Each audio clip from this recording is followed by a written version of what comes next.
할렐루야. 온 이스라엘 교회 샤bat 예배에 참석하신 여러분들을 주님의 이름으로 환영합니다. 요즘에 이 전반적인 대세가 계시록과 함께 휴거, 짐승의 표, 그다음에 뭐 아마겟돈 전쟁이라든가 고가 마귀 전쟁, 심지어는 천년왕국 이 주제들을 놓고 많은 분들이 연구하신 것들을 이렇게 발표하는 경우가 많이 있습니다. 참 좋은 일들이죠. 이 시대의 흐름에 그 시대적 흐름이 바로 계시록과 연관되어 있으니까. 그런데 그것들이 이렇게 올바른지 아니면 틀린 것이 분별할 수 있는 안목이 없다는 게 문제입니다. 그것을 분별할 수 있는 방법은 오직 성경을 통해서인데, 제가 늘 이렇게 온 이스라엘 교회와 함께 오는 그 말씀 선포 여정에서는 항상 구약에 있는 시스템을 예수 그리스도 안에서 재해석하는 이제 그런 관점으로 어떻게 성경을 봐왔는데요. 이것을 구속사의 관점이라 또 표현도 할 수 있습니다. 근데 구속사의 관점에서 한 걸음 더 나가서 히브리끼리 토라 안에서 우리 내적 세계로 이전되는 예수 그리스도 안에서 내적 세계로 이전되어지는 이 교회의 흐름을 좀 더 깊이 들여다볼 수 있는 기회가 있는데요. 늘 이 주제 속에 제가 그런 식으로 이렇게 선포하는 것들 여러분들이 유념해 주시면서 함께 공감해 주시면 감사하겠습니다. 오늘도 이 광야 민수기 시절을 계속 토라포션의 흐름대로 따라서 이렇게 진행을 하는데, 제가 포인트로 말씀드린 거는 모세를 통하여 인도되었던 이 광야 교회, 성막이 있고 그다음에 그 주위에 이스라엘 백성들이 포진하면서 성막 안에서 드려지는 여러 가지 제사법이라든가 이런 것들을 통하여서 40년 동안을 광야를 이렇게 이동하는 그런 과정들의 스토리를 담은 그 이야기가 바로 민수기인데, 그 민수기 이야기가 바로 AD 100년에 요한 사도를 통하여, 사도들 중에서 마지막이죠. 마지막 사도인 요한 사도를 통하여서 에게의 반모섬에서 이렇게 7개 에서 버두 사빌라 이렇게 말발굽구처럼 생겨 있는 당시 로마 시대의 우편 통로였던 이 과정, 즉 7개를 중심으로 이어지는 이런 그 여러 가지 이 현재, 과거, 미래에 대한 일들을 기록한 계시록인데, 그 해석을 아주 난해합니다. 그러나 그것들 하나하나 이 계시록에 있는 내용들을 하나하나 민수기 때 일어났던 일들, 또 출애굽기 때에 시내산에서 일어났던 이런 여러 가지 일들과 함께 이렇게 각자 조립을 해보면, 여기에서 이렇게 미래 예언된 사건들을 과거에 있었던 이 똑같은 데칼코마니 같은 사건들과 연결을 하다 보면 어느덧 계시록에 대한 이런 모든 이야기들이 구약에 이미 있었던 사실들로 채워지는 걸 볼 수 있습니다. 거의 뭐 100% 전부 다 구약 사건을 인용해 가지고 요한 사도를 통하여 이렇게 말씀하신 것이 계시록인데, 그래서 그 해석이 올바르냐 아니냐 이런 부분들을 마지막 검증을 할 때 어떤 분이 해석한 계시록의 해석이 구약의 어떤 사건과 연결되어 있고, 그다음에 그 사건 속에서 보여지는 여러 가지 일들에 대해서 이렇게 면밀히 분석해보고 앞으로 되어질 그 일들을 예측하는 방법, 이 방법이 가장 안전하고 정확한 방법이다, 이렇게 사료가 될 수 있습니다. 제 그 계시록 이런 부분들도 이제 뜨문뜨문 말씀을 드리는 과정에서 제가 하는 방법은 이 광야 교회와 함께 모세를 통해 있었던 이런 여러 가지 사건들을 계시록과 연결시키면서 뭐 짐승의 표라든가 뭐 제3성전 적그리스도 등장이라든가 이런 사건들을 앞으로 면밀하게 설명해 드릴 터이니까 함께 잘 이렇게 따라와 주시기를 소망합니다. 자, 오늘 토라포션 5783 34번째인데 나소, 그래서 나소. 요 나소라는 요 히브리 글자가 계수하되, 카운트하다, 이제 이런 의미도 있는데요. 민수기 4장 21절, 여호와께서 또 모세에게 말씀하시되 게르손 자손도 그 조상의 가문과 종족에 따라 계수하되 30세 이상으로 50세까지 회막에서 복무하고 봉사할 모든 자를 계수하라. 그래요. 그리고 그 계수된 그 인원들을 선발해서 각자 성막에서 일하는 여러 가지 일들을 맡겨라, 이제 이런 의미가 있죠. 그래서 모세가 인도하는 이 광야 교회에서 이제는 성막이 완성되고 또 구름 기둥과 불 기둥이 이렇게 하나님이 임재하는 그런 상징 가운데 있으면서 300만 명이나 되는 이스라엘 백성들을 이끌어가는 과정에서 이제 체계적으로 이 조직도를 이렇게 완성하는 과정이다 이렇게 볼 수가 있습니다. 그래서 이게 포진되어 있는 이 12지파 12지파가 이렇게 동서남북으로 포진되어 있죠. 그리고 성막이 있는데 여기 하나님의 인도하시는 상징이죠.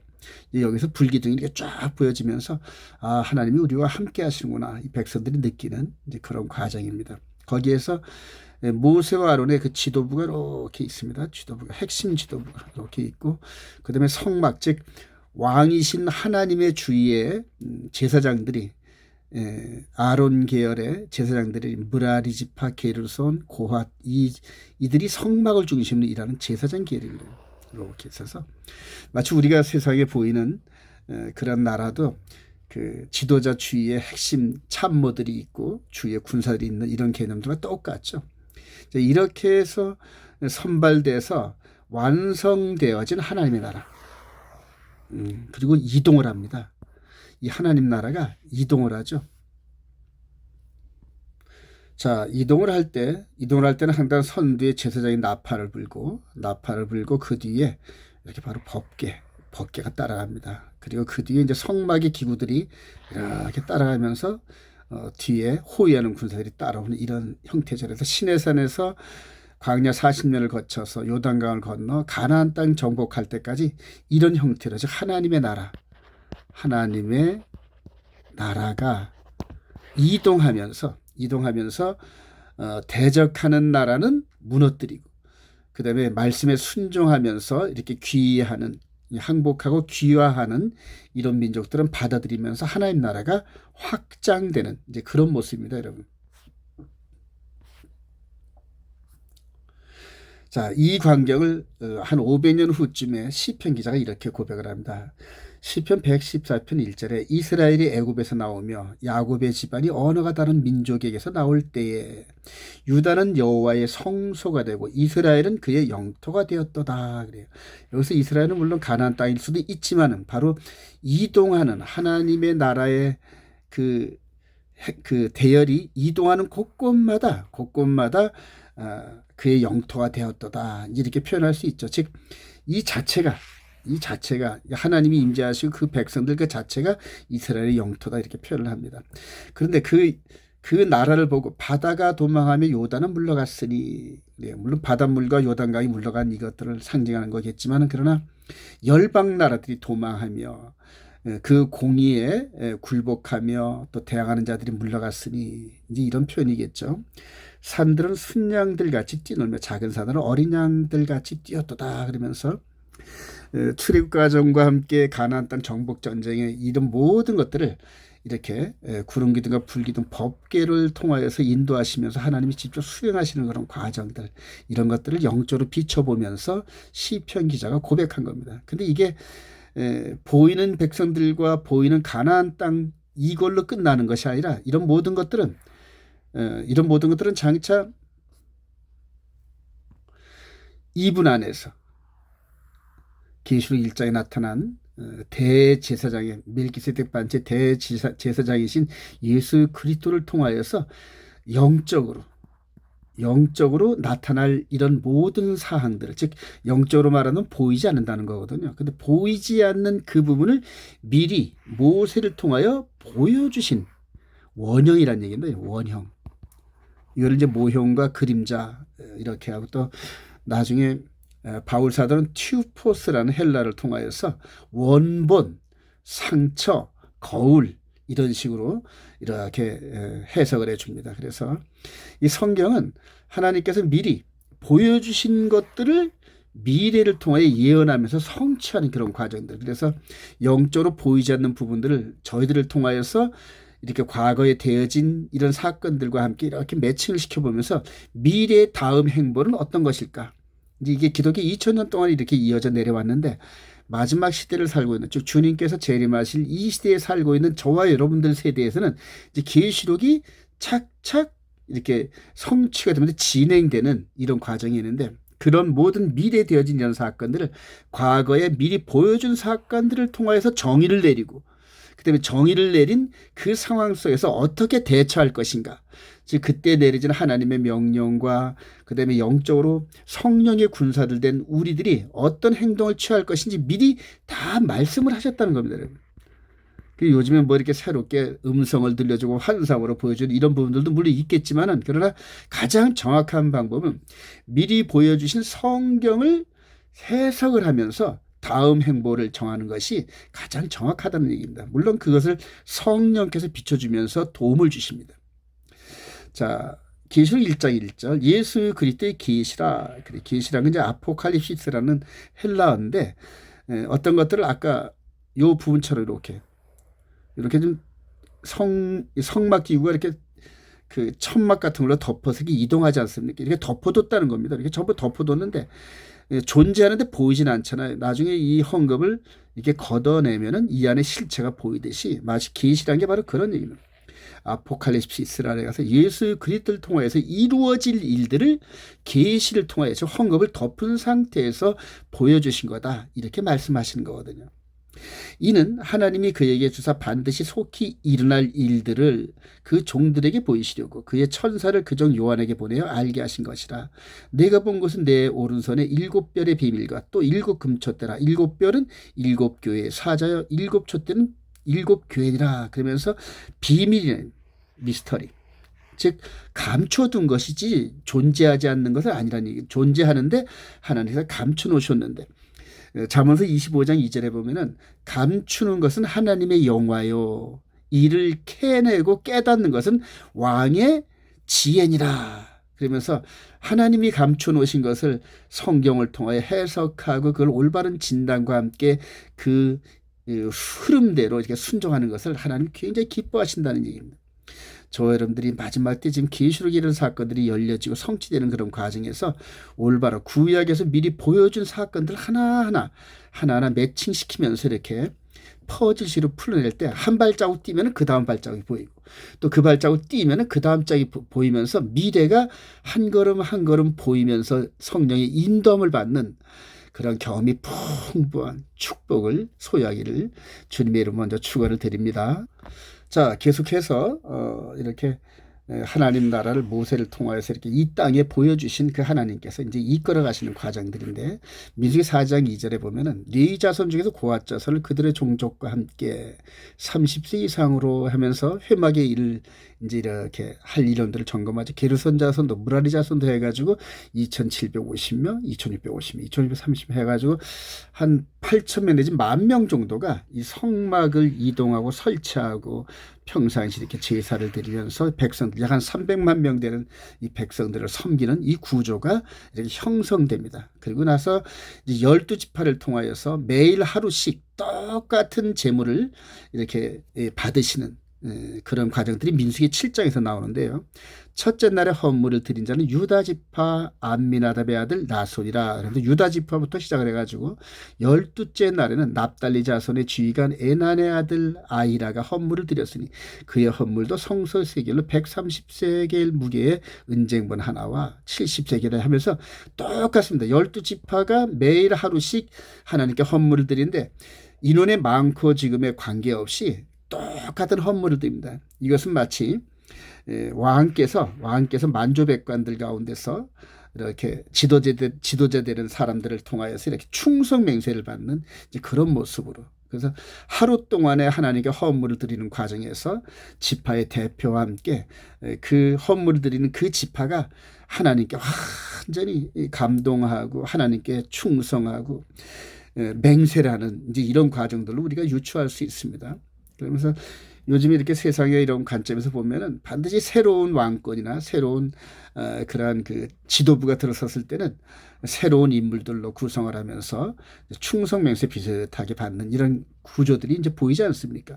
마찬가지로 계시록 1장에서 아시아의 7교회, 당시의 교회로 말하면은 예루살렘에 있는 예루살렘 교회 사도들이 위치하면서 당시에 초대교회를 이렇게 지도했던 예루살렘 교회를 볼 수 있죠. 그리고 나머지 이방 지역에 세워진 이 교회가 에서보드 사빌라 7교회로 대표되는, 그래서 AD 100년쯤에 형성된 이 교회, 사도들에 의해서 세워진 이 교회가 앞으로 기독교 2000년 세월, 즉 이방인의 추수 시대에 이끌어갈 이 예수 그리스도를 통해 이끌어갈 그런 이제 교회 조직이다, 이렇게 보시면 됩니다. 그래서 그 과정은 바로 모세를 통해 이루어졌던 일들과 똑같이 데칼코마니처럼 이렇게 이루어지는 것을 여러분들이 보실 수가 있습니다. 자, 계시록 1장 10절에 주의 날에 내가 성령에 감동되어 내 뒤에서 나는 나팔 소리 같은 큰 음성을 들으니 이르는 내가 보는 것을 두루마리에 써서 에베소, 서머나, 버가모, 두아디라, 사데, 빌라델비아, 라오디게 등 7교회에 보내라 하기로. 그래요. 몸을 돌이켜 나에게 말하는 음성을 알아버리고 돌이킬 때 7 금초대를 보았는데, 그러면서 바로 이 금초대는 바로 이 성소 안에 있거든요. 성소 안에. 이 안에 이제 대제사장이 이스라엘 백성들 전체를 이끌어가는 이제 이런 과정들이 볼 수가 있는데, 바로 그 대제사장 역할을 바로 멜기세덱 반차의 영원한 대제사장인 이 예수 그리스도께서 하나님 보좌 우편에서 오른손에 7별과 7 금초대 가운데서 이렇게 영으로 성령의 음성으로 이렇게 지도하고 이끌어 가시는 이런 과정들을 이렇게 보여주시는 겁니다. 자, 계시록 2장 1절에 에베소 교회의 사자에게 편지하라. 오른손에 있는 7뼈를 붙잡고 7 금초대를 사이를 거니시니 이가 이르시되 귀 있는 자는 성령이 교회들에게 하시는 말씀을 들을지다. 그러면서 항상 같은 말씀 가운데서 이기는 그에게는, 그래요. 7교회를 이렇게 말씀을 주시면서 에베소 교회, 그다음에 서머나 버가모 모든 교회에 일일이 다 편지를 하시면서 때로는 칭찬, 격려, 때로는 또 책망, 이런 식으로 하면서 교회를 이끌어 가시는데, 공통점으로 이기는 그에게는 내가 하나님의 낙원에 있는 생명나무 열매를 주어 먹게 하려 하면서 이기는 그에게는, 그래요. 7개의 모든 구성원들 중에서 이기는 그에게는, 그러면서 주후 100년 요때 구성된 이 교회를 통하여 쭉 이렇게 광야교회를 인도하셨던 것처럼 이제 7교회를 통하여서 기독교 시대를 이끌어가는 그 모습을 볼 수 있는데, 이때로부터 1900년이 흘러 지금 현재 우리들에게까지 이 7교회, 광야에 세워졌던 이 아시아직에 세워졌던 7교회의 영향력이 이렇게 우리를 이끌어가는 걸 볼 수 있습니다. 그래서 저와 여러분들이 예수를 믿으면서 이 아시아에 있는 이방교회 7교의 어느 부분 안에 어느 교회인지는 모르지만 속해 있다, 이렇게 말씀드릴 수가 있어요. 그래서 교회의 일원들이라는 얘기입니다. 광야교회에서는 300만 명이 전부 다 이 광야교회의 일원이었던 것처럼 예수 그리스도는 초대교회 이후로 그대로 현재까지 예수를 믿는 모든 사람들이 이 교회의 일원이었다는 것을 우리가 엿볼 수 있습니다. 그런데 이제 저와 여러분들이 유념해야 할 것은 이 광야 교회에 있던 이들을 통하여 40년 후에 가나안 땅에 들어갈 때는 믿음의 1세대 중에서는 여호수아와 갈렙밖에 들어가지 못했던 이런 안타까운 일들이 벌어집니다. 동일하게 우리에게도 그런 일들이 영적으로 이렇게 적용되는 것들을 느끼면서, 그럼 들어갔던 사람과 못 들어갔던 사람은 왜 그런가? 장차 우리들이 영생의 부활에 참여할 것인가, 영벌의 부활에 참여할 것인가, 이런 부분들을 미리 볼 수 있으면서 현재의 내 영적 위치, 믿음의 위치, 그리고 믿음의 확실해서 내가 믿습니다, 그래서 영생에 들어가서 하나님의 나라 새하늘과 새 땅에 들어가는 게 아니고, 우리가 믿는다고 해서 들어가는 게 아니라 바로 성경을 통하여 검증을 받고 내가 확신을 갖는 게 너무너무 중요합니다. 그리고 성경에서 이 교회의 일원들이 하는 그런 일들과 그 일들을 불순종했을 때 따라오는 그러한 그 처벌과 이런 과정들을 통하여 현재 내가 온전히 예수 그리스도 안에서 말씀에 순종하고 과연 천국 백성, 마지막에 혼인잔치에 참석할 수 있는 거룩한 신부로서의 그런 과정을 걷고 있는지 점검해 볼 수 있는 이제 그런 과정이란 얘기입니다. 너무너무 중요합니다, 여러분. 자, 그런 의미에서 이 모세를 통하여 이 이스라엘 이 진 하나님 나라 안에 함께 할 수 없는 사람들에 대해서 하나님께서 이제 모세에게 말씀하시는데, 민수기 5장 2절에 이스라엘 자손에게 명령하여 모든 나병한 자와 유출증 있는 자와 죽음으로 부정하게 된 자, 부정, 깨끗하지 못한, 거룩하지 못한 이제 이들을 다 진영 밖으로 내보내되 하면서 말씀을 주십니다. 그러니까 모세가 그들을 이렇게 나병 환자, 유출증, 죽음으로 부정한 자들을 진영 밖으로 내보냈으니, 그래요. 그러니까 이 하나님의 공동체 안에 함께 있지 못한다는 이런 얘기죠. 그래서 우리가 뭐 이 배너라는 영화를 통하여서 이 배너가 이렇게 어머니와 동생이 문둥병에 걸려가지고 문둥병에 살고 있는 이 굴에 들어가는 걸 이렇게 보면서 안타까운 장면을 보듯이 이 이스라엘의 여정 속에서 문둥병자와 유출증이 있는 부정환자들은 함께 살 수 없는 이런 아픔들을 보게 됩니다. 자, 그런데 마태복음 22장 12절에 이르되 친구여 어찌하여 예복을 입지 않고 여기 들어왔느냐 하니 그가 아무 말도 못하거늘 임금의 사원들에게 말하되 그 손발을 묶어 바깥 어두운 데에 내던지라 거기서 슬피 울며 이를 갈게 되리라. 우리 예수님께 가르치셨을 때 바로 이 말씀을 주신 여호와 그분이 바로 예수하시거든요. 그 말씀을 주셨던 그분이 말씀으로 이 땅에 오셔서 똑같은 개념으로 여기는 이제 육신적인 결함이 있는 자들이 함께 못하는데 이제는 예수 그리스도 안에서 영적인 결함이 있는 영적 즉 성령의 음성과 함께 따라오지 못한 그 백성들을 마지막 이렇게 진 밖으로 내쫓는 장면을 지금 말씀하시는 겁니다, 여러분. 그래서 저와 여러분들이 최종적으로 영생의 부활이냐 영벌의 부활이냐 여기에서 영생의 부활을 하지 못하고 영이 벌을 받는 그런 부활, 즉 영이 죄인이고 거룩하지 못하고 부정한 자, 즉 새하늘과 새 땅으로 구성된 하나님 나라에 들어가 살 수 없는 그들을 전부 다 영벌의 부활을 통하여서 이렇게 마귀와 함께 영원한 지옥불로 이렇게 보내는 이제 이런 구성들입니다. 그래서 이스라엘 백성들이 당했던 추방이나 저와 여러분들이 영적으로 추방당하는 이런 일들이 바로 지옥으로 간다 이런 얘기입니다, 여러분. 너무 무섭지 않습니까? 자, 그래서 히브리서 12장 14절에 이렇게 말씀하시다. 모든 사람과 더불어 화평함과 거룩함을 따르라. 이것이 없이는 아무도 주를 보지 못하리라. 즉 영생의 부활을 통하여 영원한 그 나라 예수 그때 신부가 되어서 사흘과 새 땅 아버지의 나라로 갈 수 있는 길이 막힌다는 얘기거든요. 히브리서 기자가 바로 이런 과정들을 통하여 현재 광야 교회와 똑같은 과정으로 아시아 7교회 교회의 일원으로 속해 있는 저와 여러분들을 향하여서 이런 깨달음을 전하고 있는데 모든 사람과 더불어 화평함과 거룩함을 따르라 그래요. 즉 이 교회 안에 하나님 나라 안에서 이렇게 구성된 이런 모든 사람들 올맨 그래 더불어 화평함과 거룩함을 따르래요. 그러니까 작게는 우리 가정 또 조금 범위 넘어서 이제 교회 안에 그다음에 이제 예수 믿는 자들 이렇게 해서 전 세계 모든 예수 믿는 자들이 전부 다 이렇게 하나님 나라의 울타리 안에 있다 이렇게 가정을 할 때 그들과 모두 화평함과 거룩함을 따르라. 이것이 너무너무 정말로 무거운 주제가 아닐 수가 없습니다. 당장 저와 여러분들이 이 가정 안에서 가정 가까운 부부지간에도 불화가 많이 있고 부모와 자식 간에도 불화가 많이 있고 형제와 형제들이 또 불화가 많은데 어떻게 모든 사람과 더불어 화평과 거룩함을 따르라 이렇게 말씀을 하시는지요. 그래요.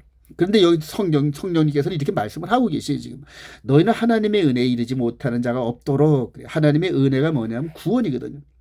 아버지 나라에 들어가는 거예요. 아들 예수 그리스도를 내어주시면서 천국으로 가는 길을 활짝 열어주셨는데 그 안에 즉 성령님을 통하여 우리를 인도하시는 이런 과정에서 광야 백성들이 광야에서 메뚜기처럼 죽어갔던 그런 불행이 아닌 마지막 여호수아 갈렙처럼 약속의 땅에 들어가는 이제 그런 축복을 활짝 열어주시는데 그 은혜에 참여하지 못하는 자가 없도록 이렇게 얘기하는 거거든요. 또 쓴뿌리가 나서 괴롭게 하여 많은 사람이 이로 말미암아 더럽게 되지 않게 하며 음행하는 자와 혹 한 그릇 음식을 위하여 장자의 명분을 판 에서와 같은 망령된 그래요. 망령된 자가 없도록 살피라 그러면서 이 히브리서 기자가 이런 구약의 시스템이 있는 이 과정을 통하여서 앞으로 되어질 영적인 모습을 우리들에게 권면하고 또한 경고하는 이런 엄중함이 있습니다. 그래서 이런 과정에서 모든 사람과 더불어 화평하고 거룩함을 따를 수 있는 방법은 내가 죽는 방법 외에는 없더라고요.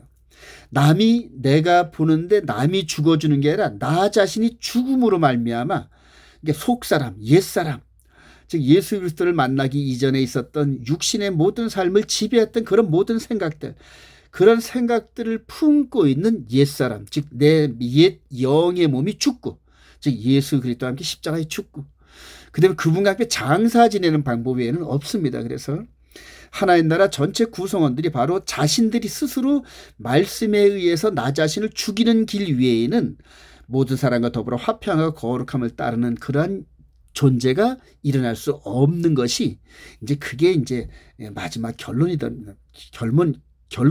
그래서 바울 사도는 날마다 나는 죽노라 하는 고백이 바로 그런 과정에서 남들을 미워하고 또 남들의 허물이 보이고 또 정죄하는 이런 것들이 전부 마귀적이라는 걸 깨닫고 그들을 예수 그리스도처럼 그들의 모든 죄를 내가 껴안고 십자가에서 아버지여 저들의 죄를 용서해 주시고 하면서 간구했던 그 모습으로 변화되는 과정들, 즉 예수 그리스도를 닮고 예수 그리스도의 신부로서의 다듬어지는 그런 과정이 나를 철저히 죽이는 방법. 그리고 나면은 모든 사람과 더불어 화평함과 거룩함을 따를 수 있는 길이 열리는데 그게 바로 원수를 사랑하고 이웃을 내 몸같이 사랑하고 하나님 아버지를 사랑하고 하나님 아버지를 사랑하는 것은 그의 계명들을 지키는 것이고 이런 식으로 포괄적으로 사도들이 깨달았던 이 깨달음 속에서 화평이 누려진다는 겁니다. 그래서 작게는 가정에서부터 부부의 갈등이 있으면 나 자신을 먼저 죽이고 상대를 사랑하고 이런 모든 일들을 시작을 해보시면서 한번 이 말씀의 은혜를 체험해 보시기를 원합니다. 되더라고요. 과정 중에 있더란 말입니다. 그래서 옛사람이 죽고 새로운 성령의 사람으로 거듭나는 과정들을 나 자신이 느낄 수가 있습니다, 여러분. 자, 동시에 하나님 나라 진영 안에서는 그 하나님 백성들이 죄를 지면은 죄값을 치르고 나서 회복되는 법이 있는 그런 나라입니다. 하나님 나라는. 그러니까 죄를 지으면 무조건 다 쫓아내는 것이 아니라 죄를 짓고 회개하고 죄값을 치르면 다시 그 하나님 나라의 백성의 시민권이 회복되는 이제 그런 시스템인데 민수기 5장 6절 이스라엘 자손이 이르라 남자나 여자나 사람들이 범하는 죄를 범하면 그래요. 원래 죄의 삭스 사망 아닙니까? 근데 여호와께 거역함으로 죄를 지으면 그 지은 죄를 자복하고 스스로 죄에 대한 이것을 깨닫고 회개하고 하나님 앞에 자복하고 또 그 죄값을 온전히 갚되 이 죄값을 갚으라는 얘기입니다. 갚는데 5분의 1을 더하여 그가 죄를 지었던 그 사람에게 돌려줄 것이요 만일 죄값을 받을 만한 친척이 없으면 그 죄값을 여호와께 드려 제사장에게 돌릴 것이니 이는 그를 위하여 속죄할 그래요. 죄값을 속죄할 그러한 대가를 치르는 양에게 돌려라 이렇게 말씀을 하시고 그래서 한마디로 말하면 하나님 나라를 구성하는 데 있어서 죄를 안 지을 수가 없단 말이에요. 현재 진행 중이니까. 근데 그 죄를 진 사람이 무조건 진 밖으로 추방을 당하고 죽임을 당하는 것이 아니라 이렇게 하나님이 이렇게 다시 회복할 수 있는 과정 그것이 이제 율법이라 말하는데 그 과정을 거치면은 다시 하나님 나라로 들어올 수 있는 아까도 문둥병이나 이런 여러 가지 질병 이런 부분들도 밖으로 쫓겨났다가 곤쳐지면 다시 돌아오는 이런 과정들을 우리가 볼 수 있지 않습니까? 마찬가지로 예수 그리스도 안에서 지금 7교의 일원이 되면서 성령의 군사 그다음에 하나님 나라의 일꾼 예수 그때 신부의 자격으로서 이렇게 그 신앙의 여정을 걸어가고 있는 저와 여러분들이 이런 시스템의 혜택을 그대로 받는다는 얘기입니다. 그래서 예수 그리스도가 단번에 들여지신 이런 모든 양떼들의 피나 이런 모든 것들이 전부 이분을 향한 그런 모형과 그림자였지 않습니까? 이분이 흘리신 그 보혈의 피가 우리 마음에 이렇게 뿌려집니다. 우리 속사람에게. 자, 이분의 흘리신 그 보혈의 피를 믿음으로 말미암아 우리 속사람, 겉사람이 아닌 예전에는 이 모세 율법 시대는 요 보이는 짐승의 피가 겉사람에게 뿌려졌어요. 이렇게 사람의 피가 튀겨가지고 겉사람인데 이것을 이제 육체의 예법이라는 거예요. 육체의 예법. 자, 근데 이제는 예수 그리스도께서 2000년 전에 골고다 언덕에서 흘려주신 그 보혈의 피가 우리가 마음으로 믿어 그래요. 마음으로.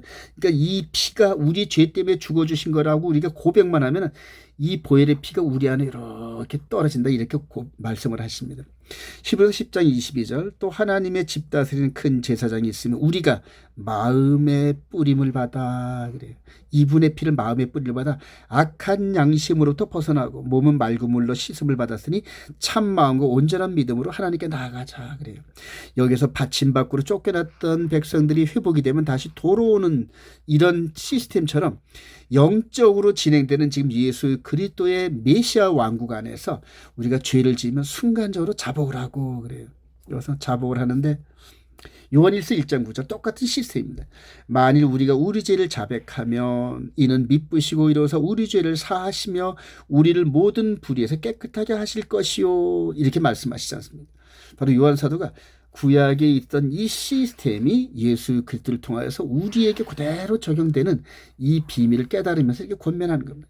그래서 우리가 죄를 지을 수 있어요, 여러분. 그러나 그 죄를 진실한 마음으로 회개하면서 이 그리스도의 보혈 앞에 이렇게, 예전에는 죄를 지면 양이 대신 죽으면서 양이 고통을 당했지 않습니까? 아무런 죄도 없는데 죄를 전가받아서 자기가 대신 죽으면서 고통을 당했는데, 이제는 우리가 지은 죄를 진실한 마음으로 고백을 하면 이분께서 흘리신 보혈의 피로 이렇게 죄사함을 받는 과정인데, 이게 공짜가 아닙니다, 여러분. 예수님께서 즉 하나님 보좌 우편에서 지금 멜기세덱 반차의 대제사장을 역할을 하면서 우리들이 죄를 지을 때마다 탄식을 하고, 우리가 죄를 짓지 않고 넘어지지 않고 예수 그때 신부다운 모습으로 계속적으로 전진할 수 있도록 이분이 잠도 안 주무시고 기도한다, 이렇게 주무시지도 않고 기도한다는. 그러니까 우리가 죄를 질 때마다 성령께서 탄식을 하신다 그러잖아요. 그리고 성령께서 죄를 지적해 주십니다. 네가 죄를 졌잖아. 마치 다윗이 나단 선제를 통하여 죄를 깨닫고 무릎 꿇고 회개하면서 다시 거듭났던 과정처럼, 성령께서 우리가 죄를 지으려고 하면 이미 경고도 하시지만 이미 지은 죄 때문에 자꾸 하나님으로부터 멀어지면은 그 멀어짐을 따라와서 계속적으로 성령께서 하나님 앞에 온전한 회개를 이루도록 우리를 도와주십니다. 그래서 뜨거운 눈물을 흘리고 다시는 같은 죄를 짓지 않겠습니다 하고 이렇게 고백을 할 때 주님의 보혈의 공로로 인해서 우리가 용서함을 받는 거예요. 그래요. 이런 과정들이 구약의 과정이나 신약의 과정이나 똑같이 있다는 것을 우리가 깨달을 때, 한 번 지은 죄, 이 고범죄, 죄인 줄 알면서 지은 죄는 용서함 받기가 굉장히 힘듭니다, 여러분. 저도 이렇게 죄를 짓고 넘어져 보면서 회개를 하면서 참 이렇게 엄청난 그런 그 고통도 당하고 이제 그런 과정 중에 있기도 했는데, 그런 과정 속에서 그 죄를 뛰어넘고 회개하고 그다음에 평강을 되찾으면은 이전보다 더욱더 강성한 그리스도의 장성의 분량이 자꾸 전진하고 이루어지면서 마귀를 대적하고 싸울 수 있는 십자가 군명들이 되는 과정이더라고요. 함께 이런 과정들을 동참할 수 있기를 소망합니다. 자, 완벽한 율법 체질 생명의 성령의 법, 이렇게 제목을 달았는데요. 자, 그럼 저와 여러분들이 어떻게 거룩해지냐? 하나님 진영이 있기 위해서는 거룩이 필수인데, 하나님께서 요구하시는 거룩이 뭐냐? 우리 인간들이 생각하는 상대적인 거룩이 아니라 절대적인 기준인 거룩이 있습니다. 하나님께서 원하시는 거룩. 그래서 이게 불임하신 하나님께서 모세에게 계명을 주시면서 이스라엘 백성들이 이 계명 아래에서 전부 하나님을 섬기는데, 민수기 15장 39절 여호와의 모든 계명을 기억하여 준행하고, 그러니까 계명을 기억만 할 뿐만 아니라 준행을 하라는 얘기입니다. 순종을 하라는 얘기입니다. 너희가 방종하게 하는 자신의 마음과 눈의 욕심을 따라 음행하지 않기 위하여, 그리하여 너희가 내 모든 계명을 기억하고 행하면 너희 하나님 앞에 거룩하리라. 거룩이란 게 카도시인데, 카도시라는 단어인데, 거룩, 구별됐다는 뜻입니다. 구별. 물론 깨끗함도 있지만요. 깨끗함. 근데 주된 단어는 거룩, 구별이라는 얘기예요. 즉 하나님 나라에 거하는 하나님 나라 백성들은 이 울타리 밖에 있는 이방 사람들하고는 다른 모습이어야 된다, 이렇게 얘기합니다. 거기에서 중심이 바로 이 하나님께서 내린 십계명입니다. 이 출애굽기 20장에서 너는 나 외에는 마지막에 탐내지 말라는 이 십계명의 법 아래서 출애굽기 21, 22, 23장으로 해가지고 여러 가지 율법이 선포됩니다. 율법이 선포되고, 이 법을 어겼을 때 피 흘림의 제사를 통하여 이렇게 복권되는 과정이 바로 그 모세를 통해 주는 피 흘림의 율법입니다. 그래서 지금 우리가 율법 논쟁이 많이 있는데, 바울 사도가 이렇게 말하는 율법 한마디로 통칭하지 토라라 그러는데, 이 토라에 대해서 많이 오해들을 하고 있어요. 오해들을 하고 있는 게 어떤 거냐 하면은, 율법의 의로는 율법으로는 의롭게 되지 못한다, 이렇게 다 바울 사도가 로마서에서 계속 얘기하잖아요. 그러니까 그 율법의 의미는 율법의 행위가 바로 이겁니다. 죄사함의 여건으로 주셨던 피 흘림, 그래 고백하고 피를 흘리고 다시 죄를 속하면 다시 이 진영 안으로 들어오는 이 율법의 행위, 즉 동물의 피제사 행위로는 이거는 완전한 의가 아니다, 이렇게 얘기한 거거든요. 여러분, 완전한 의가 아니었다. 즉 이 의를 이루실 십자가가 오기 전까지는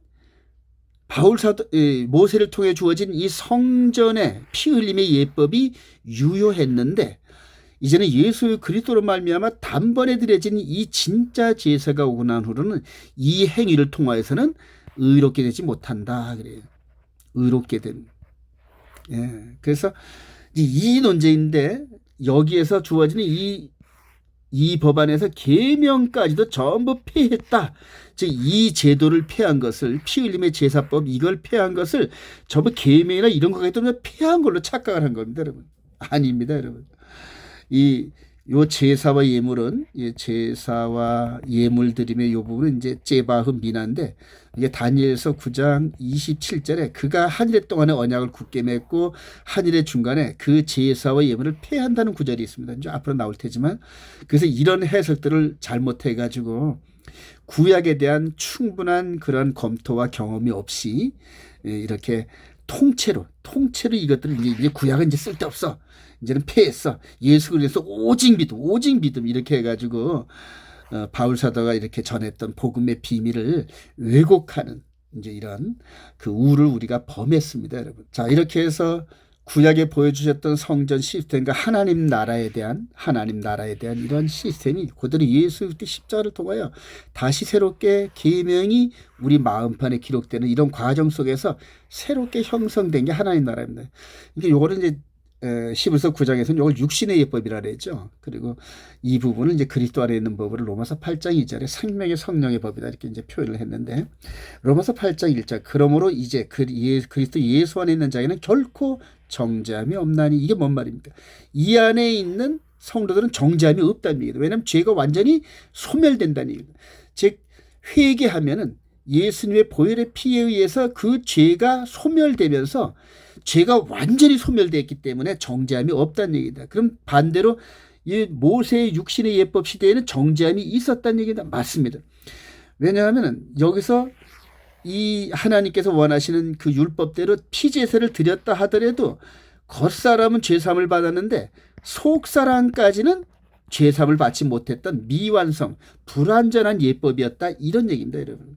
그래서 영적인 부분으로 봤을 때는 드리는 그 사람의 마음 안에 있는 죄는 씻겨지질 못했는데 어떻게 하나님께서는 이 사람을 의롭다, 너 죄 없다 이렇게 표현하셨을까 하면서 하늘나라의 배심원격으로 있는 천군 천사들이 의문점을 품고 있었다, 이런 얘기를 합니다. 그래서 로마서 3장 23절부터 25절까지는 모든 사람들이 하나님의 영광에 이르지 못하더니 곧 이때에 예수 그리스도께서 그 모든 죄를 전부 감당하시고 십자가를 지셨을 그때에 하나님의 의로움이 나타났다. 그리고 그 의로움이 예수를 믿는 자들에게까지도 전가되었다. 이러면서 복음의 비밀을 우리들에게 선포하는 겁니다, 여러분. 그래서 2절에 보니까 이는 그리스도 예수 안에는 생명의 성령의 법이, 즉 이 제사법이 그래요. 죄를 고백하면은 예수 그때 보혈의 피가 전가되어서 지었던 죄가 깨끗하게 소멸되는 이 과정을 영적으로 보면서 이 안에는 생명의 성령의 법, 죄와 사망의 법, 아직까지 죄의 흔적과 사망의 흔적이 남아있는 이 육신의 예법에서 완전한 해방이 되지 못했던 이 죄의 굴레를 예수 그리스도 안에는 생명의 성령의 법에서는 죄의 굴레를 완전히 벗었다는 얘기입니다. 그래서 3절에 율법이 육신으로 말미암아 연약하여 할 수 없는 그것을 하나님은 하시다니 곧 죄로 말미암아 자기 아들을 죄 있는 육신의 모양으로 보내요. 육신의 죄를 정하사 육신의 율법을 따르지 않고, 그래요, 이 법을 따르지 않고 그 영의 법을 따라 행하는, 즉 예수님의 십자가 보혈을 의지하고 계명 따라 죄를 깨닫고 그 죄를 회개하면서 하나님 앞에 눈물 고백을 드리면서 하나님 잘못했습니다 하고 진실로 회개하고 눈물 흘리는 그 심령에게 이 예수 그리스도의 보혈의 피가 이렇게 뿌림을 받으면서 씻겨지면서 구약의 짐승의 피로 씻김을 받았던 그 영의 몸에 이 죄가 깨끗이 소멸되는 과정들을 우리가 영적으로 표현한 겁니다. 그래서 우리에게 율법의 요구가 이루어지게 하려니라 하는데, 율법은 뭐냐면 하나님 나라의 백성은 죄가 없어야 된다, 이 얘기거든요, 여러분. 그러니까 연약한 우리들이 죄가 없게끔 될 수 있는 상태가 안 되지 않습니까? 그러니까 하나님께서 죄 사함의 과정에 율법을 주셔서 회복할 수 있는 그런 것들을 주시면서 완전함에 이를 때까지 계속적으로 말씀을 트레이닝하고 순종하면서, 그게 바로 토라 트레이닝이거든요. 그래서 이스라엘 백성들이 토라 그러잖아요. 그게 뭐냐면 트레이닝이라는 얘기입니다. 트레이닝. 완전한 100% 골드를 마칠 때까지 계속적으로 양궁 선수들이 관역을 향하여 손이 부르트고 입술이 부르틀 때까지 연습을 더해서 바로 정가운데 100% 골드를 마치는 그러한 그 실력이 이를 때까지, 바로 저와 여러분들이 죄를 이길 수 있는, 100% 이길 수 있는 그런 지경에 이르기까지 이 생명의 성령의 법 안에서 그리스도의 토 안에 있기를 원하시는 겁니다, 여러분. 이 영적 비밀을 깨닫고 말씀에 순종하시를 소망합니다. 자, 이스라엘 진영 안에서 이렇게 간음한 여인이 있는 그런 가정들, 그래서 남편이 아내를 의심하고 그러면 가정생활이 온전히 이루어지지 못하잖아요. 이 의처증이 너무 무서운 겁니다, 여러분.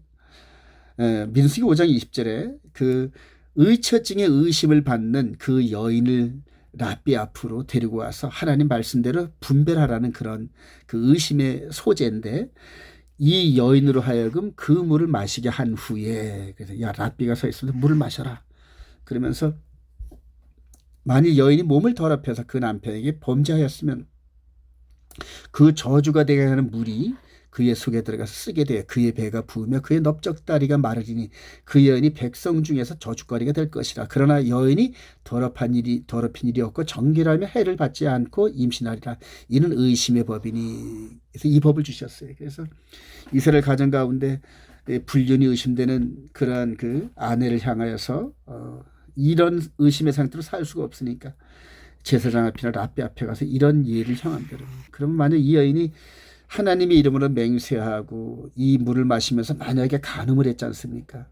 그럼 하나님을 멸시하고 하나님의 그 온전한 그런 법을, 완전한 그 법을 무시한 상태로 거짓말을 했다는 얘기거든요. 그래서 거짓말하면은 여기 된 대로 그의 배가 부으며 그의 넓적다리가 마르는 이런 현상이 보여진다는 얘기입니다. 그런 간음을 했다는 얘기거든요. 오직 하나님만이 판결할 수 있는 이제 그런 법이 이스라엘 법 안에 있습니다. 이스라엘 그 백성들 안에. 근데 이 법이 바로 저와 여러분들에도 적용된다는 얘기입니다, 여러분. 바로 모세를 통하여서 시내산에서 언약을 맺은 육신의 예법 아래에 있는 이 법이 저와 여러분들에도 이게 적용이 되는데, 마태복음 26장에 보면은 6월절 내일이면 십자가를 짊어지실 그 예수님께서 제자들과 함께 이렇게 6월절 만찬을 하는 과정이 있습니다. 이게 바로 새 언약이거든요, 여러분. 새 언약.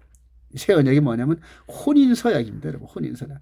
시내산의 언약도 이스라엘 백성들과 혼인서약을 맺으신 거거든요. 그리고 이스라엘 백성들과의 간음한 가정, 이런 과정들을 통하여서 예수 그리스도와 새 언약을 맺은 저와 여러분들이 영적 간음을 하면, 영적 간음, 육신적인 간음이 아닙니다. 예수님과 우리가 혼인서약은 영적 그런 언약이거든요. 그러면 저와 여러분들이 이 땅에 살아가면서 예수 그리스도의 신부로서 살아가지 못하고 간음을 하면은 이런 심판을 받게 되는데, 그게 바로 여기거든요. 바로 백보자 심판입니다, 여러분. 그래서 영생의 부활과 영벌의 부활, 이렇게 부활체가 하나님의 법 앞에서 이렇게 벌거벗은 채로 이제 심판을 받는 이런 과정들이 이렇게 매칭된 겁니다. 여러분 두렵지 않습니까, 여러분이?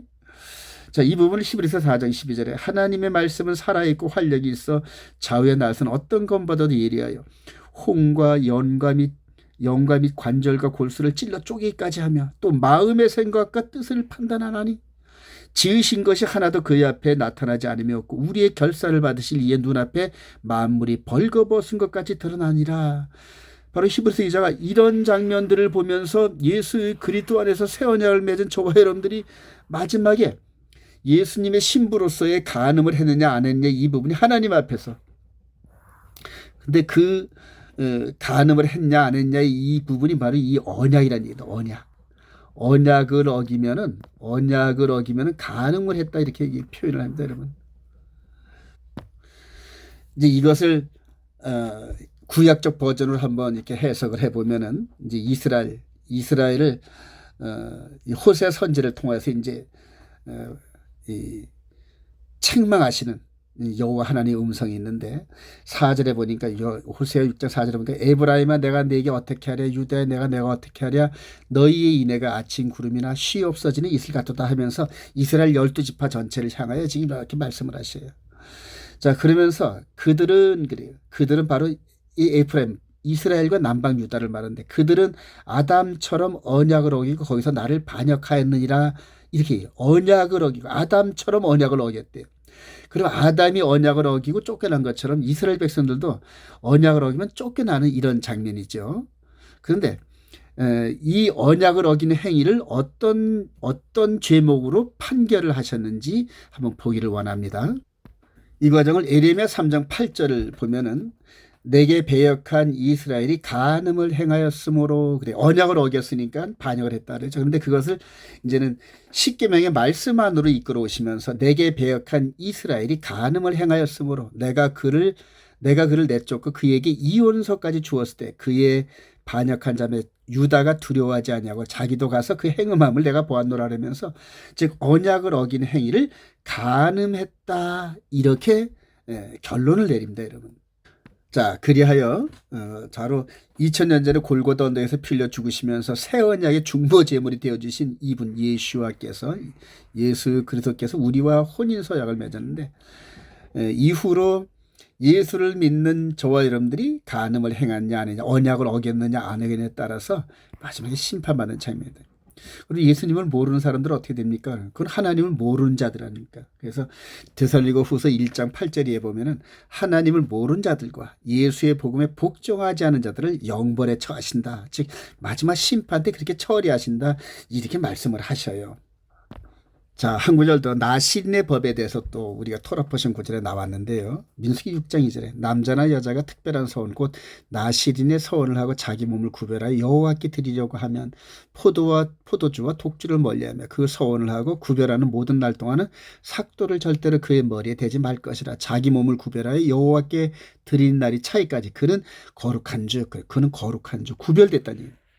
그의 머리털을 길게 자라게 할 것이며 그래서 이 법을 어겼던 삼손이 그들 하나님의 사사가 되고 어마어마한 파워와 힘을 내면서 이렇게 살다가 드릴라라는 그 여인에게 꼬임을 받아가지고 머리털이 밀려지죠. 그러면서 머리털이 잘려진 이 삼손이 힘을 잃고 이 블레셋 군인들에게 체포돼 두 눈이 이렇게 뽑히지 않습니까? 그러니까 아무리 천하장생들 뭐 하겠습니까? 두 눈이 뽑히면 보이질 않는데.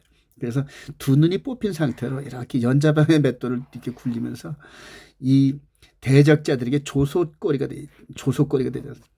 그러니까 하나님의 거룩한 하나님의 백성이 죄를 짓고 쫓겨나서 이 마귀와 그의 후손들에게 그의 그 하수인들에게 조롱을 받는. 그래서 저와 여러분들이 죄를 지면 이런 모습으로 되었는 걸 영적으로 깨달아야 된다. 저도 아주 이렇게 어려운 과정에 있으면서 하나님 앞에 회개할 때는 이렇게 삼손의 모습처럼 보여져가지고 너무너무 저 자신을 책망하고 회개하면서 일어서기를 간구하는 그런 기도도 하고 그랬습니다. 자, 이게 바로 우리 조상 아담과 하와의 모습 아닙니까? 죄를 짓고 쫓겨나는 과정에서 이제는 영적인 눈이 뽑혀버렸습니다. 그래서 하나님을 직접 볼 수 있는 눈이 뽑힌 상태에서 육신의 눈만 갖고 이 에덴 동산 밖으로 추방당하는데 그래도 교제를 할 때마다 하나님께서 정해주신 죄사함의 그런 방법인 짐승 제사의 피를 통하여서 짐승의 피를 통하여 잠시 잠깐 동안 만나는 이제 그런 교제를 나누는. 근데 그래서 잠시 잠깐 만나는 이런 과정들이 여호와의 절기 때 이렇게 하나님께서 우리에게 은혜의 문을 열어주시는 그런 시간대로 이렇게 다가오는 것을 보게 됩니다. 자, 그리고 이 남방 유대의 마지막 왕인 시드기야가 이런 모습으로 똑같이 아담, 그다음에 이 삼손, 그다음에 이스라엘을 대표하던 왕이 똑같은 모습으로 이렇게 되어지는데 열왕기하 25장 1절에 시드기야 제9년 열째 달 10일에 바벨론의 왕 느부갓네살이 그의 모든 군대를 거느리고 예루살렘을 치러 올라와서 그 성에 대하여 진을 치고 주위에 토성을 쌓으며 그들이 시드기야 아들 둘을 그의 눈앞에서 죽이고 이게 느부갓네살 왕이 시드기야의 사랑하는 두 아들을 눈앞에서 죽여요. 그러니까 그 아버지의 눈에 눈물이 팍 흐르지 않습니까? 그런데 그 흐르는 눈물이 마르기도 전에 시드기야의 두 눈을 빼고 그래요. 두 눈을 빼고. 그러니까 하나님의 선민 그 중에 왕인 이 시드기야가 하나님 말씀을 불순종하고 다음에 에레미야 선지자의 권면을 무시하고 하나님 말씀을 무시하고 이러면서 마지막 저주를 받는 과정이 두 눈이 뽑히는, 그러니까 아담이 두 눈이 영적인 두 눈이 뽑힌 거나 삼손이 두 눈이 뽑힌 거나 이 이스라엘의 마지막 왕 시드기야가 두 눈을 뽑힌 거나 그래요. 근데 그게 바로 저와 여러분들에도 해당된다는 얘기입니다, 여러분. 요한복음 9장 39절 예수께서 이르시되 내가 심판하러 이 세상에 왔으니 보지 못하는 자들은 보게 하고 보는 자들은 맹인이 되게 하려 함이니라. 바리새인 중에 예수와 함께 있던 자들이 이 말씀을 듣고 이르되 우리도 맹인인가? 예수께서 이르시되 너희가 맹인이 되었더라면 죄가 없으려니와 본다고 하니 너희 죄가 그들이니라. 이 말씀이 우리가 이렇게 죄를 짐으로 마귀에게 포로로 끌려온 죄인입니다 하는 것을 깨달은 자는, 즉 영적으로 우리가 소경이 되었습니다 고백하는 자들은 죄를 깨닫는 거거든요. 그러니까 이 죄를 이 눈을 뜰 수 있는 길을 열어주신 예수를 영접하는데 영의 눈이 없이 육신적인 눈을 가지고 그것만 가지고 판단하는 이런 사람들이 나는 맹인이 아니야. 난 죄 없어. 바울사도가 그러잖아요. 율법에 오르는 내가 하나도 죄가 없어. 이렇게 고백했던, 그렇게 교만했던 바리새인들과 그다음에 서기관들과 종교지자들이 나는 죄 없음. 나는 맹인이 아님. 이렇게 고백한 자는 전부 죄를 씻지 못한다는 그런 말씀이거든요. 저와 여러분들이 영적으로 하나님을 볼 수 있는 눈이 없는 영적 장님을 고백하시고 장님을 인도하시는 지팡이 역할을 하는 성령님, 즉 말씀, 기록된 말씀을 통하여 우리 영적인 몸의 인도함을 받으시기를 원합니다. 그럴 때에 마치 예수님을 만난 그 장님들처럼 맹인들처럼 눈이 확 띄어지는 그런 기쁨을 맛보게 될 것입니다. 자, 여기서 나시린의 규례를 따랐던 바울의 융통성에게 설명을 드리는데 아주 중요합니다, 여러분. 사도행전 21장 21절에 마지막 로마로 가기 위해서 이렇게 예루살렘을 거쳐가는 그런 바울 사도에게 예루살렘에 있었던 그 사도들이 그대로 바울 사도를 죽이려고 모여든 그런 그 유대인들을 두려워하여서 이 바울 사도에게 타협점을 제시합니다. 내가 이방에 있는 모든 유대인을 가르치되 모세를 배반하고 아들들에게 할례를 행하지 말고 또 간섭을 지키지 말라 함을 그들이 들었도다. 할례 아무것도 아니야. 코시 아무것도 아니라니까. 그다음에 짐승의 피는 거 아무것도 아니라니까. 바로 예수의 피. 그렇게 해서 증거했던, 이 복음을 증거했던 바울 사도가 이 말을 미처 깨닫지 못한 유대인들의 질시를 받아가지고 돌로 침을 당하고 죽임을 당할 뻔했던 이런 일들이 많이 있지 않습니까? 근데 그 유대인들이 이제 몰려드는 유대의 절기에 성전을 중심으로 새까맣게 모여들 그 유대인들 사이에 있는데 거기서 이제 사도들이 타협점하는 것들이 이해가 됩니다. 우리가 말하는 이대로 하라. 서원한 네 사람이 우리에게 있으니 그들을 데리고 함께 결례를 행하고 그들을 위하여 비용을 내어 머리를 깎게 하라. 그러면 그대도 율법을 지켜 행하는 줄 그들이 알 것 아니냐. 그러면서 타협점을 제시합니다. 자, 이때 바울 사도가 이 말을 듣고 함께 이 네 명과 결례를 드리는 그런 물질을 대고 이렇게 이걸 행합니다. 그래서 이걸 바라본 이 유대인들이 우리가 오해하였구나. 바울도 우리 율법을 폐하지 않고 지키는구나. 이렇게 인상을 주게 하려고 했던 겁니다. 자, 그런데 고린도 7장 17절을 보면 이제 이해가 돼요. 이 과정 때문에 이 구절 때문에 요즘에 히브리 뿌리 토라 안에서 히브리 뿌리 토라를 따라가는 그런 부분에서 현재 유대인들, 즉 메시아니 예수를 믿는 유대인들이 이렇게 모세의 율법도 지켜야 되고 코셔도 지켜야 되고 할례도 행해야 되고 또 성전이 세워지면 짐승 제사도 유효하다. 뭐 이런 식으로 가리키면서 아주 짬뽕으로 바울 사도가 그렇게 우려했던 짬뽕 이 복음을 가지고 이렇게 증가하는 사람들이 많고 또 그거를 또 따라하는 목회자들이, 한국 목회자들이 많이 있어요. 그분들의 특징을 보면 코셔도 지키고 그다음에 수염도 기르고 또 어떤 분은 할례까지도 행해야 된다 그러면서 칼 들고 있는 이런 모습들도 우리가 종종 듣고는 합니다. 아주 너무너무 안타까운 그러한 일들인데 그런 종교적 열정이 잘못하면은 이 영적인 생명의 성령의 법인 그리스도의 율법을 가리는 그런 결과를 나옵니다. 자, 바울 사도가 고린도전서 7장 17절 이렇게 고백합니다. 오직 주께서 각 사람에게 나눠 주신 대로 하나님이 각 사람을 부르신 그대로 행하라. 내가 모든 교회에서 이와 같이 명하노라. 할례자로서 즉 이스라엘 백성으로서 부르심을 받았느냐 무할례자가 되지 말며 무할례자 즉 이방인의 상태로 부르심을 받은 자가 있느냐 할례를 받지 말라. 할례를 이미 한 자는 어쩔 수 없지만 할례를 굳이 할 필요 없다. 이렇게 얘기하는 거거든요. 이스라엘 백성이 할례가 엄청나게 중요합니다. 19절에 할례 받는 것도 아무것도 아니요 할례 받지 아니하는 것도 아무것도 아니라도 오직 하나님의 계명을 지킬 따름이니라. 예수를 믿고 하나님의 계명을 지키는 게 너무너무 중요하다니. 각 사람은 부르심을 받은 그대로 지내라. 그래서 바울 사도가 전했던 이 부분은 예수를 구주로 영접하시오. 예수를 영접하시오. 그러면 마음으로 믿어 의에 이르고 체닥하. 그래요. 예수 보혈의 피로 죄 사함을 받습니다. 그리고 나서 하나님 나라 진영 안으로 들어왔는데 하나님께서 선포하신 하나님의 계명, 그래요. 법궤 안에 두 돌판에 기록되어진 그 계명이 마음판에 기록되었으니 이제는 예수를 믿는 자들은 하나님 나라의 법인 계명을 순종할 따릅니다. 그래서 겉사람이 지켜야 할 할례, 코셔, 그다음에 동물제사 이런 것들이 전부 다 성전과 함께 성전 제사와 함께 즉 제사와 예물을 폐하신 예수 그리스도의 뜻에 따라서 전부 폐해진 거다. 그거는 즉 완성된 거다. 예수님의 보혈의 피로 이렇게 얘기하는 거거든요. 나중에 요한 사도도 이걸 깨닫고 계명을 지키는 게 너무 중요하다는 걸 강조하면서 계시록 12장 17절 14장 12절 요 두 구절에 하나님의 계명과 예수를 믿는 믿음의 증거를 가진 자들이 이 일곱 머리 열 뿔 맞으면 짐승의 표 이 집단과 싸워서 이긴다 이렇게 표현합니다. 그래서 계시록을 읽고 나가지고 그럼 우리가 어떻게 살아야 될 것이냐 이러한 여러 가지 알 수도 있고 모를 수도 있는 여러 가지 사건들이 우리 앞에 닥친다는데 많이 힘들고 어렵다. 어떻게 이런 모든 장애물들을 뛰어서 넘어서 예수님께서 공중 재림하실 때 우리가 죽었던 자는 부활을 하고 살아있는 우리들은 어떻게 변화되어 공주로 올라가서 공중에서 우리 주님과 함께 혼인잔치에 참석할 수 있느냐 이 결론을 딱 두 마디입니다. 하나님을 믿으라. 하나님의 계명을 지켜라. 예수 그리스도를 나의 구주로 영접해라. 그리고 생명의 성령의 법 안에 있으라. 이렇게 가르칩니다.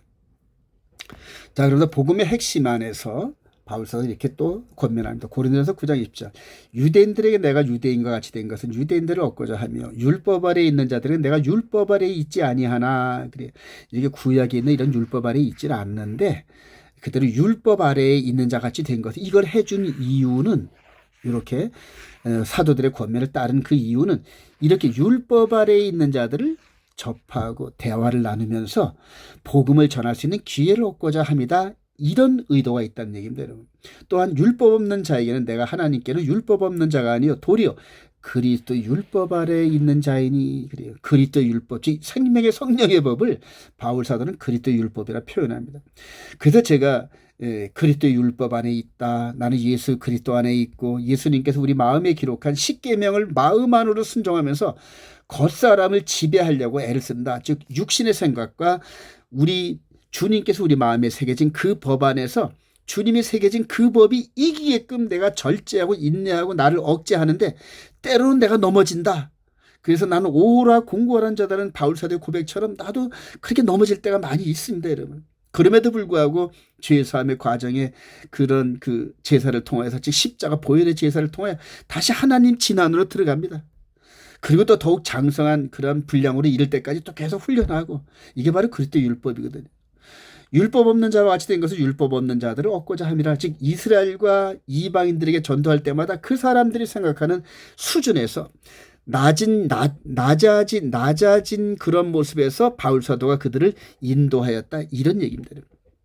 22절에 약한 자들에게 내가 약한 자와 같이 된 것은 약한 자들을 얻고자 하며 내가 여러 사람에게 여러 모습이 된 것은 아무쪼록 몇 사람이라도 구하자 하매니.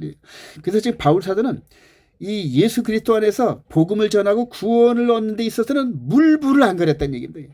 약한 자는 약한 대로, 그 다음에 율법 안에 있는 유대인들한테는 유대인의 그 모습대로, 그 다음에 할례도 없고 이양 그대로 무법한 이방인들에게는 그 모습 그대로, 그 그들에서 여러 가지 여러 모습으로 구원에 이르기 위해서 모든 걸 다 했는데 그러려니까 내가 낮아질 수밖에 없잖아요. 나 자신을 죽이고 그들 화돼야 되니까 상대방처럼 똑같이 살아야 되니까. 그러나 마음 중심 안에는 생명의 성령의 법, 성령께서 이끌어 가시는 그 복음의 비밀이 마치 오뚜기 안에 있는 쇳덩어리처럼 굳게 있다는 얘기입니다.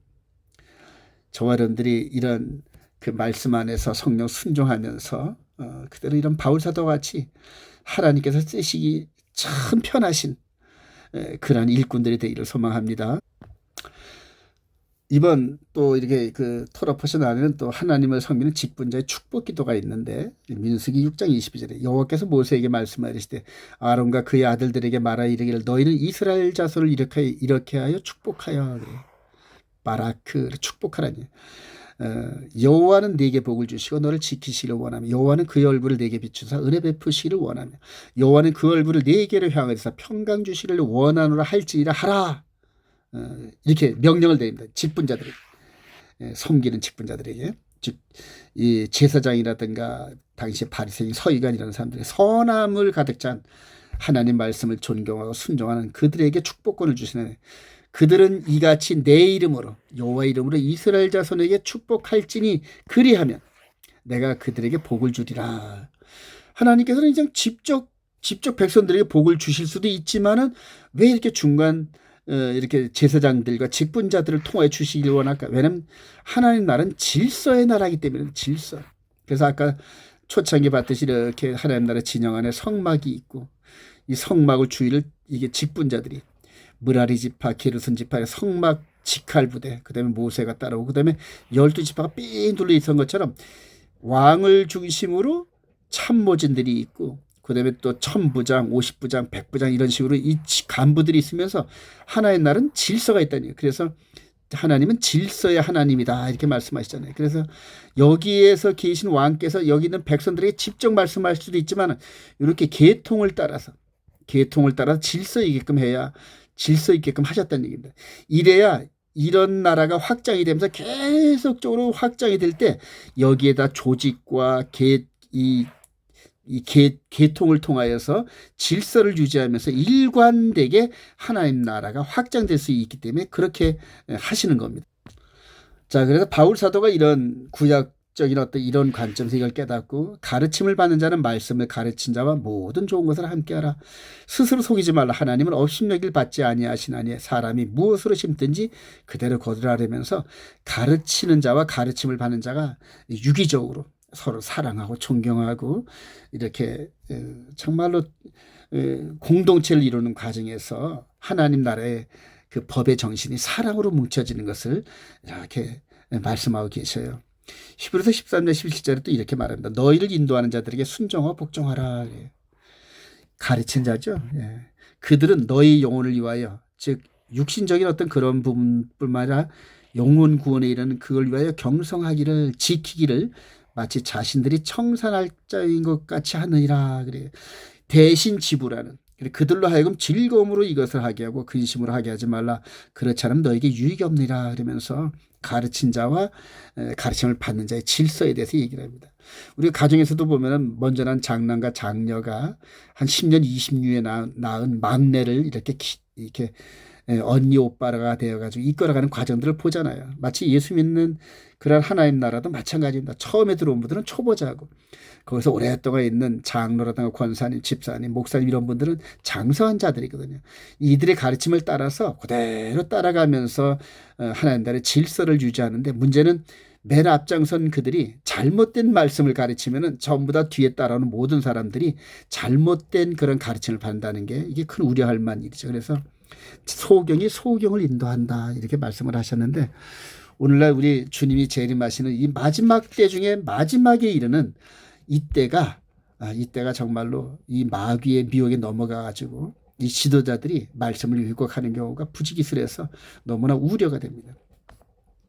자, 고린도후서 13장 13절에 주 예수 그리스도의 은혜와 하나님의 사랑과 성령의 교통하심 너희 무리와 함께 있을지어다. 그래서 요즘에 이렇게 목사님들이 이제는 우리 구주 예수 그리스도의 은혜와 하나님 아버지의 크신 사랑과 성령의 교통한 이런 축복을 하시는 이런 과정들이 바로 이렇게 하나님께서 말씀하신 이런 그 근거에 의해서 이루어진다는 걸 유념하시면서 교회 안에서 이렇게 직분자들과 함께 그 질서에 순종하시는 축복을 얻으시길 소망합니다. 자, 결론입니다. 마음에 새긴 말씀에 충성하는 새 언약의 직분자, 새 언약의 직분자입니다.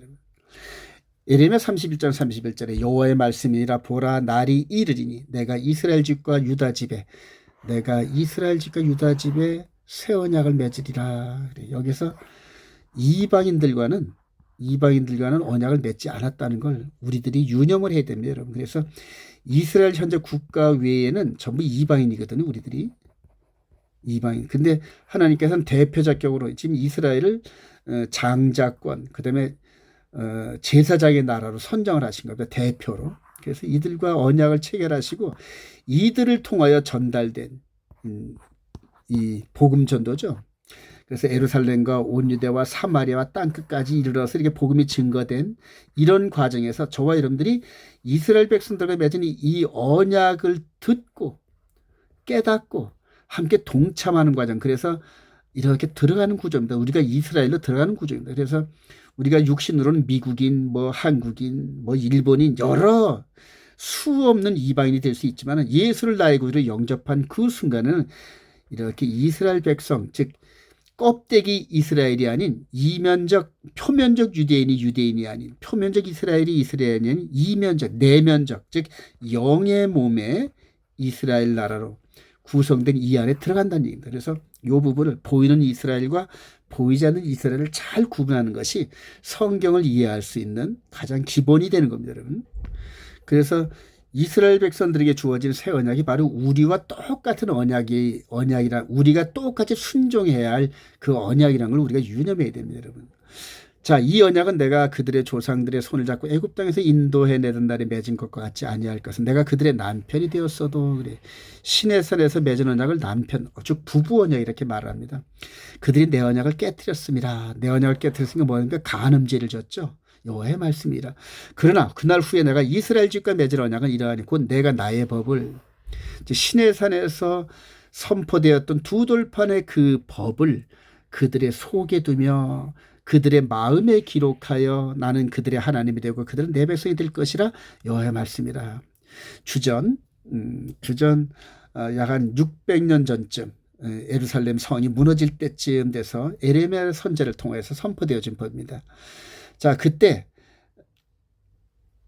이 부분을 잠깐 도표를 그리다 보면은 이렇게 볼 수가 있습니다. 즉 BC 600년 전쯤 예레미야를 통해 새 언약을 선포했죠. 새 언약에 대해 예언한 겁니다. 그런데 이 예언이 한 70년 후쯤에 다니엘을 통해 증폭이 되는데 BC 한 530년경쯤에 다니엘을 통하여서 다니엘서 9장 24절부터 27절까지 이 메시지가 주어지는데 70일의 예언이 바로 이겁니다. 70일의 예언이. 자, 여기서 마지막 한 일에 가운데서 요 마지막 한 일에, 즉 예순두 일의 후에 기름 부음을 받은 자가 끊어져 없어질 것이며, 그래서 69일이거든요. 여기 70일인데 예순두 일의 후에 즉 7일에와 62일에 7일에 이 기간 동안에 메시아가 등장하고 예순두 일의 후에 기름 부음을 받은 자가 끊어져 없어질 것이며 그러잖아요. 그래서 요 69일에와 70일의 사이에 기름 부은 자가 끊어져 없어지는데 왜 없어지냐 하면은 그가 장차 많은 사람과 더불어 한 일해 동안에 언약을 굳게 맺고 있는 게 7년. 마지막 한 일이거든요. 근데 이게 7년인데 그냥 7년이 아니라 한 일의 전 3년 반과 후 3년 반 사이에 이방인의 추수 2000년의 시간이 숨어져 있는 시간입니다. 여러분. 그래서 그가 장차 많은 사람과 더불어 한 일 동안에 언약을 굳게 맺고 이게 바로 새 언약입니다. 여러분. 예수 그리스도께서 맺은 새 언약인데 여기서 마태복음 26장 26절부터 28절까지 말씀에 이 피는 내가 많은 사람과 더불어 흘리는 바 언약의 피니라 이렇게 선언합니다. 여러분.